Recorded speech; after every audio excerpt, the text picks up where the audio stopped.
It was an average weekday afternoon, and I was in the middle of working from home, fully immersed in a video call with my team.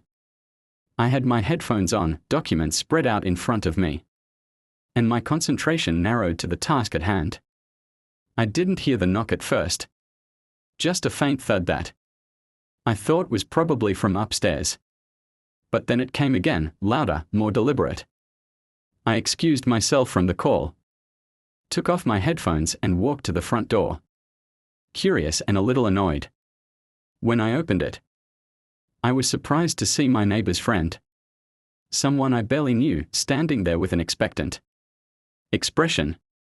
I offered a polite "Hello, can I help you?"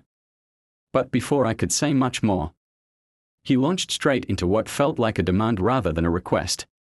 "Hey, I need your door code," he said casually, as though it were the most normal thing in the world. I blinked, thinking I had misheard him. "Excuse me?" I asked, giving him a chance to clarify. "Yeah," he repeated, unfazed. "I'm helping Karen move something and we need access through your garage door." He said, "You might be okay with that. Just give me the code and I'll handle it. Won't take long." I stared at him, completely stunned by the level of entitlement in his tone. Not only had I never spoken to him before this moment, but Karen, who had already crossed boundaries in the past, had clearly sent this man with no warning or courtesy call. The idea that I would simply hand over my personal security code to a stranger in the middle of the workday, without explanation or supervision, was absurd. My brain raced. Was this a joke? A test? Was Karen really that bold? "I'm sorry, but that's not going to happen," I said firmly. "You're asking for access to my home.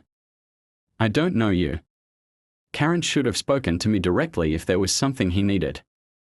The man seemed confused by my refusal, as if he couldn't comprehend being denied something he had no right to ask for in the first place. "It's just for a second," he insisted. "No big deal." "It is a big deal," I said, keeping my voice level but firm. "My home security isn't something I give out like a spare pen." The silence between us grew uncomfortable. I could feel the adrenaline in my chest, a mix of anger and disbelief. Eventually, seeing I wasn't budging, he muttered something under his breath and walked away. I closed the door, locked it, and leaned against it for a moment, still trying to process what had just happened. I returned to my work, but my focus was shattered.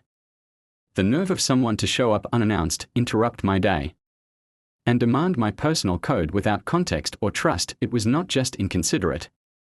It was intrusive. I made a mental note to talk to Karen directly and establish clear boundaries.